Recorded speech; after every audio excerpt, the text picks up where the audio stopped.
Lho, Pak, kok kudu godhong pisang? Kuwi godhong apa neh kuwi? Iki jenenge godhong awar-awar. Kuwi oleh, apik. Apik. Tur iki godhong iki ya enek manfaate, ana khasiate. Ngono ya, aman ya. Aman. Oh, lagi lah golek ning ndi iki? Lek golek ya ning alas, Ini jurang-jurang. ning pinggir kali. Sing ana ki ngene Iya, kuwi. iya. Lah nyapa gak godhong pisang kabeh e? Nek proses apa goleke cik cepet godhong iki, godhong pisang ki mana sing nglereki, engko cik teko omah cik nyuweki. Durung mesti enek wong adol, ning pasar enek wong adol. Engko nek godhong pisang tanggane di apa dipeki, Ya seneni. diseneni. Ora ndek nggon gedang.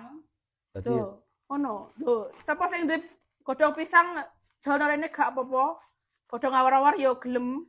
Oke. Lha iki yes. rebutan karo wedhus nggak, Pak? Yo, iki wedhus ora doyan ya. Oh, lagi ngerti. Iki metode ala Maknur ki, godhong apa tempe mendoan nggo godhong awar-awar.